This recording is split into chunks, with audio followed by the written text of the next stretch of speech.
उद्धार। भक्ति जो है, भक्ति है तो बड़ी सहज, इससे सहज कोई काम नहीं, लेकिन कोई बिरला कर पाता है, क्योंकि इसका करने का रास्ता, ज्ञान जो है वो बड़ा दिन के बाद में समझ में आता है। ये तो फिर जब भक्ति तुम्हारे अंदर में आ जाएगी, जब तुम्हारे अंदर में भाव जग जाएगा, श्रद्धा जग जाएगा, अपने मालिक से प्रेम जग जाएगा, तो फिर जो भी होगा तुम उसी में आनंदित हो जाओगे, जो हो रहा उसी में आनंदित हो जाओगे। अब आगे कोई जरूरत ही नहीं, लेकिन जग जाए। अब जगने की बात तो कब जगे, कैसे, कौन से शब्द से जग जाए। एक समय जगने की बात आ गई। एक महात्मा जी थे, तो वो भजन किया करते थे, सच्चे संत सदगुरु से नामदान पाए थे, भजन किया करते थे। भजन भजन किया जाता है, और समाज में जाकर के पेट भरने के लिए भजन गाया करते थे। अब देखो, समझने की कोशिश करो, भजन किया जाता है उद्धार के लिए, अब भजन गाया जाता है समाज के लिए। भजन गाना और भजन करना दो चीजें होती है। भजन गाने वाला भजन कर नहीं सकता, और भजन करने वाला भजन गा नहीं सकता। जब तक जुबान ओंठ का हिलना बंद नहीं होगा तब तक भजन हो नहीं सकता, और जब ले जबान हिलाओगे नहीं तब तक भजन गा नहीं सकते, या गा सकते। भजन में तो बताया गया है, यहां तक ओंठ हिले ना, जुबा चले ना, सारे तन कि रास्ता रुक जाए तब भजन चालू होगा। और यहां भजन गाना कम नवाएगा तो गाना अलग शुरू होगा। अभी भजन लोग गा रहे थे, भजन कर रहे थे क्या? भजन गा रहे थे। भजन तो एक पल दो पल को किया जाता है, गाया बरसों जा सकता, घंटा दो घंटा। तो वो महात्मा जी भजन किया भी करते थे और भजन गाया भी करते थे। एक दिन की बात, परेशान बहुत थे महात्मा बेचारे, क्योंकि कभी भी नरसिंह की तरह उनको चैन नहीं मिला। बड़े दुखी रहा करते थे, लोग उनका तोंबा ले लेते थे, कमंडल छीन लेते थे, परेशान करते थे, चैन नहीं लेने देते थे। एक दिन की बात, एक शहर में एक सेठ था। सेठ खाना खा रहा था, सेठानी भोजन परोस रही थी, और महात्मा जी दरवाजे पे पहुंच गए, और उनका वही काम था भजन गाना, पेट भरने के लिए। और भजन करना बोलक। आज अगर ये ज्ञान हमारे यहां पैदा हो जाए, मांगना गलत नहीं है, पेट भरना गलत नहीं है, लेकिन समझ नहीं पाते हैं। जो लोग पेट भरने के लिए मांगते हैं उसमें कोई दोष नहीं, लेकिन भजन करते तो हों, भजन करते भी हों और गाते भी हों।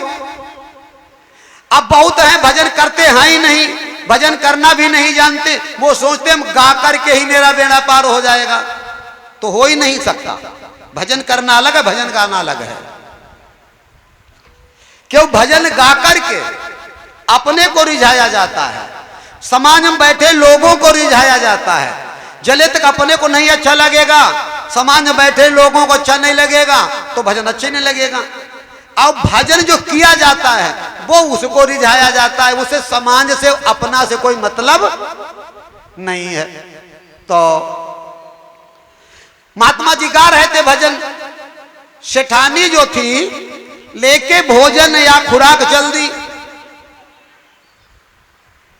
और महात्मा जी का भजन गाते गाते जरा बढ़िया लग गया, तो वो गेट से साइड में चुपके से खड़ी हो गई, महात्मा देखने ले। अब वो भजन गा रहे हैं, एक भजन पूरा हो गया, सेठानी भीख लेके निकली ही नहीं। तो महात्मा जी ने सोचा अभी नहीं, हम दूसरा भजन गाना शुरू कर दें। तो जोर से आवाज में, कि घर तक आवाज पहुंच जाए, और जोर से दूसरा भजन चालू कर दिया। वो भी कतई किनारे पहुंच गया, लेकिन सेठानी अब भी दरवाजे से बाहर नहीं आए, महात्मा ने नहीं देख पाया। तो सेठ ने कहा जोर से, अरे सेठानी क्या पागल हो गई हो, कितनी देर हो गई तुमको गए, एक भजन पूरा हो गया, दूसरा पूरा होने वाला है, अभी तुमने महात्मा को भीख नहीं दी, क्या कर रही हो तुम। ये बात महात्मा के कानों तक भी पहुंच गई। जब कानों तक पहुंची, महात्मा सुन रहे हैं कि इसके मतलब सेठानी घर से आ चुकी हैं, हम तक नहीं पहुंची, सेठ कह रहे हैं। तो सेठानी ने क्या जवाब दिया, अरे चुप रहो, हमें महात्मा का भजन अच्छा लग रहा है, अगर अभी जल्दी भीख दे दूंगी ना तो ये भजन बंद कर देंगे, सुनाएंगे नहीं, इसलिए मैं चुपके से खड़ी हूं। हम पास ही गेट ही पे हूं, लेकिन चुपके से खड़ी हूं, जब भजन पूरा मन भर जाएगा तब जब हम भीख दे देंगी। बस इतनी बात सुनी किसने, महात्मा ने। सेठ और सेठानी की। महात्मा ने अपना डोल कमंडल उठा लिया, बिना ही भीख चल दिए, बिना ही भीख चल दिए। सेठ ने कुल्ला किया, सेठानी अरे महाराज भीख लिए जाओ। बोले आज भीख लेने का पूरा ज्ञान हो गया है, अब हमें तुम्हारी भीख की जरूरत नहीं है। आज तक मैं सोचता था मैं ज्ञानी हूं, लेकिन ज्ञानी तो तुम लोग हो। तो सेठ ने पूछा काहे का ज्ञान हो गया। आज मुझे मालूम हो गया है, अभी तक तो मैं भजन में बैठता था तो भगवान से लड़ता भी था, तुमने ये नहीं दिया, वो नहीं दिया, ये परेशानी, वो परेशानी। आज मेरे समझ में आ गया तुम्हारी सेठानी के द्वारा, जैसे मेरा भजन तुम्हारी सेठानी को अच्छा लगा, उन्होंने भीख देने में देरी कर दी, रोक लगाए रही है, अब मैं भी भजन उसका करता हूं, हो सकता उसको भी हमारा भजन अच्छा लगता है, इसलिए सारी सामग्री पहले नहीं देता है। प्रेम से बोलो संत सदगुरु की जय। सारी सामग्री पहले दे देंगे ना तो ये भजन बंद कर देगा। अब हम भजन करेंगे ना, हमें कोई जरूरत। महात्मा जी एकांत हम जाकर भजन करने लगे। अब जहां 10-15 दिन हुआ भजन जगा, आत्मशक्ति जगी, न जाने कहां कहां से लोग वहां जाने लगे। 1-1 किलोमीटर, 2-2 किलोमीटर, 10-10 किलोमीटर दूर से जाकर के लाइन लगाने लगे, माथा टेकने लगे, महापुरुष हैं, महापुरुष हैं। अब वो अपने भजन मस्त हैं, वहीं आश्रम बनना शुरू, कोई झाड़ू लगना शुरू, कोई भंडारा होना शुरू। अब पता लगा कि भजन ऐसे लगता है। वो परमात्मा देखो कहां से ज्ञान जगा, सेठ सेठानी से विचार कर लिया, मेरे भजन के चक्कर में भजन इन्हें अच्छा लगता मेरा ना, तभी रोक लगाई भीख देने में। और हो सकता हमारा भजन उसे अच्छा लगता हो, इसलिए वो रोक लगाए हो। अब भजन और बढ़ा दिया, और सुन लो प्रेम से, और प्रेम से सुन लो, हम तुम्हारी इच्छा पूरी कर दें। और इच्छा पूरी हो गई, क्योंकि एक पल में हो गई। ऐसा भाव जब तुम्हारे अंदर जगेगा कि हे ईश्वर तू क्या चाहता है, तेरी मर्जी, मैं तेरा भजन करूंगा, हम तो तेरे भजन के लिए। इसीलिए हम आपको भगवान के भजन की जरूरत है। भजन होता है श्रद्धा, एक प्रेम साधना है। भजन का मतलब गाना नहीं है।